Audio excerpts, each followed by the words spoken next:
Ну, პირველ რიგში მე მგონია, რომ ძალიან სწორი პროცესი და ჯანსაღი პროცესი დაიწყო კონსტრუქციულ რეჟიმში, საგნობრივი დისკუსიების გამართვა ყველა თემასთან დაკავშირებით, უზრუნველყოფს საზოგადოების მეტად ინფორმირებას და ეს ყველაფერი ხელს შეუწყობს პოლარიზაციის შემცირებას. მე არ მაქვს მაგის ილუზია, რომ ეგ ვინმე რეალურ ოპონენტს დაუჯდება, განსაკუთრებით რუსთავი ორზედაც ვნახეთ იმის მერე.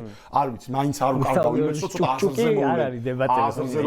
აზზე რომ მოვლენ იმედია მიხვდებიან მაგას, რომ პოსტა არ შეიძლება რა ესე რა რეალურად რომ აი ერთმანეთს ელაპარაკონ სოციალურ სუბარ და სალაპარაკო ვითომ სხვა მხარე არის. პირველ რიგში არ მიყვარს როცა დებატის და დიალოგის შორის ტოლობის ხაზი ისმევა ხოლმე დებატსა და თანამშრომლობას შორის ტოლობის ხაზი ისმევა.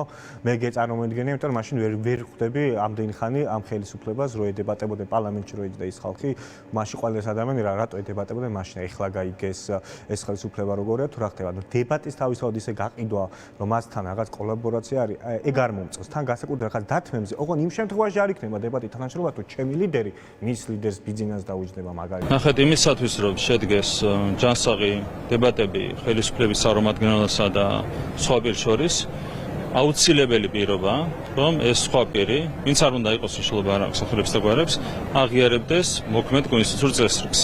თუ არ აღიარებს რა ჯანსაღ დისკუსიებზეა საუბარი. როგორ უნდა დავუჯდე მე დებატებზე ამ დე-ფაქტო ხელისუფლების წარმომადგენლებთან, მაშინ როდესაც ქვეყანაში არის პოლიტპატიმრები და არის არალეგიტიმური ერთპარტიული პარლამენტი. ეხლა თუ მე იმასთან ვჯდები, ჩვენ შევთანხმდით, რომ არ ვაცნობთ მათ პარლამენტს, ხო? ამის გამო ხალხი დაიჭირეს და ციხეში ჩასვეს. ეხლა ლეგიტიმაცია გავუკეთო დებატებზე ჩემი დაჯდომით. აი რომ მოვიდნენ დებატებზე, რაზე უნდა გველაპარაკონ? აი თქვა დებატები ხო ჩვენ თქვით რომ ჩვენ იმისთვის კი არ გვინდათ იქ რომ კორიდა გაიმართოს და ჩხუბი ხო? ჩვენ გვინდა რომ საზოგადოებას ჰქონდეს შესაძლებლობა აზრთა ჭიდილში თავისი დასკვნა გამოიტანოს.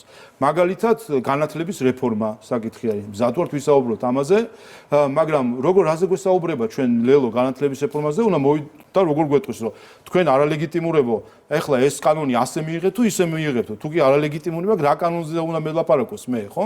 ხო ვერაფერზე ვერ მელაპარაკებ. აი ეგ პირდაპირ თქვით რა რომ ვინც შენ არ გაღიარებს, იმასაც უნდა ელაპარაკო და დაუჯდე რა. ხო ამ ქვეყანაში ძალიან ბევრი არის ეგეთი ადამიანი და ზუსტად მაგიტომ რომ ძალიან ბევრი არის ეგეთი ადამიანი, ეკაუნტს იმიტომ შემოაქვს. ანუ რომ რა ლეგიტიმურები ესენი არიან, იქ მაკანონს შემოტანა რა უწევს. თავარი იდეა, როდესაც ჩვენ განვაცხადეთ, რომ ჩვენ მზართ ვართ შევიდეთ დებატებში იმ ნებისმიერ პოლიტიკურ ჯგუფთან ერთადერთი პირობით რომ ისინი აღიარებენ საქართველოს როგორც სახელმწიფოს და მის კონსტიტუციურ წესრიგს დებატებში მონაწილეობას. ჩვენი მიზანია დეპოლარიზაციის ხელშეწყობა. თქვენ იცით რომ საქართველოში ხელოვნურად ქვეყნის გარედან თავს გვახევდნენ სიძულვილს, უნდათ საზოგადოება ბოლომდე გაეხლიჩათ ორ ნაწილად. რა თქმა უნდა ჩვენ ამას უნდა დავუპირისპირდეთ. ჩვენი ამოცანა, ჩვენი მიზანი არის საზოგადოების ერთიანობა და დებატების ინიციატივა ზუსტად ამას ემსახურება. ჩვენ გვინდა რომ ერთად დავსხდეთ განსხვავებული მოსაზრებების აზრის მქონე ადამიანებთან ერთად და ერთად ვცადოთ ჭეშმარიტების დადგენა ყველა თემასთან დაკავშირებით. ეს არის ერთადერთი სწორი გზა, რაც ჩვენ ქვეყანას მიიყვანს დეპოლარიზაციამ. განათლების რეფორმაზე